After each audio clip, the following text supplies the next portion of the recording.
আমাদের প্রজেক্টটা প্রায় শেষের দিকে। মামুনা,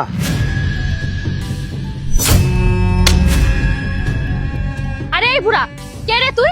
তুই ম্যামকে এভাবে জড়িয়ে ধরছিস? তুই জানিস ম্যাম একজন ম্যাজিস্ট্রেট। ও ম্যাজিস্ট্রেট? ওর আমি চিনি। ম্যাম তোরে চিনে হয়েছে? 2 টাকার দিন মজুর ফকির কোথাকার। ম্যাম এইসব 2 টাকার ফকিরদের না আমি খুব ভালো মতোই চিনি। এর একটু বড় লোক দেখতে, তারপর সম্পর্ক করতে আসবে শুধু টাকা পয়সা হাতে নেওয়ার জন্য। ওই যে আপনি মায়া পরে 200 টাকা বেশি দিবেন, ঠিক এই জন্য উনি আপনার সাথে এমনটা করছে। আরে তুই যা এখান থেকে।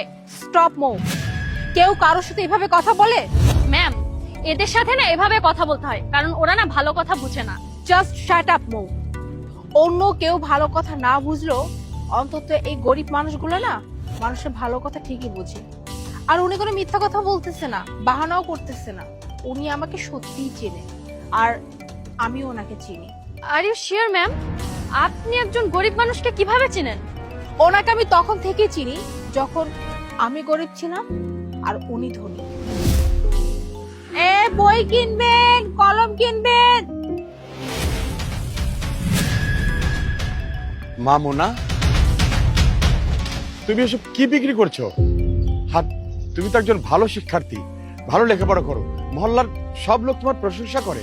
সবাই বলছে তুমি নাকি বিসিএস এর প্রস্তুতি নিচ্ছ, তাহলে এসব কি করছো? আঙ্কেল, আমার বাবা না অনেক অসুস্থ, আর বাসায় না ওষুধ কেনার টাকা নাই। এর জন্যই আমি রাস্তায় এই কলম আর বই বিক্রি করতে আসছি।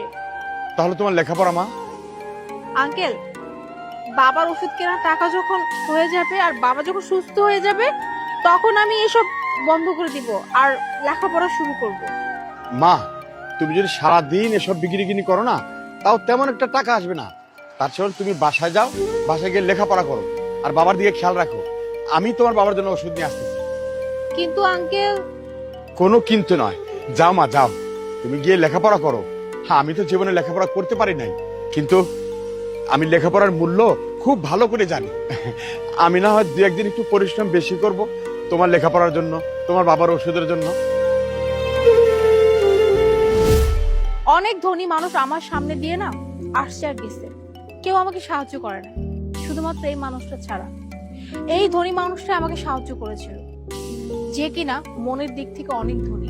আর তুমি বোকার মতো এই মানুষটাকে এত কথা শুনাইছো। আরে এই মানুষটার কাছে তো ধনী থেকে ধনী মানুষরা না বেকার। I am sorry ma'am. What sorry Mou? তোমার চিন্তা ভাবনা না একটু পাল্টাও। তুমি কি ভেবেছো এই গরিব মানুষগুলা কি কোনো ভালো কাজ করতে পারে না? একজন গরিব মানুষ কি ভালো মানুষের পরিচয় দিতে পারে না? শোনো, তোমার একটা কথা বলি। এই গরিব মানুষগুলাই না তোমাদের কাজ করে, আর একবার যদি তারা তোমাদের কাজ বন্ধ করে দেয় না, তাহলে তোমাদের মতের ধনী মানুষদের অর্ধেকেরও বেশি মানুষের কাজ না থেমে থাকবে।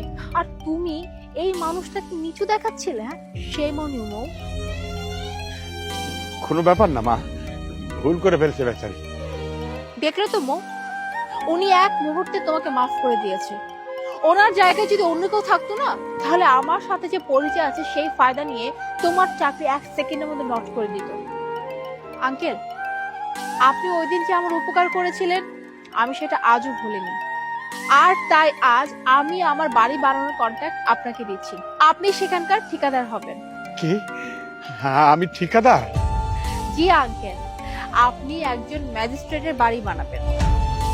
ধন্যবাদ মা, ধন্যবাদ।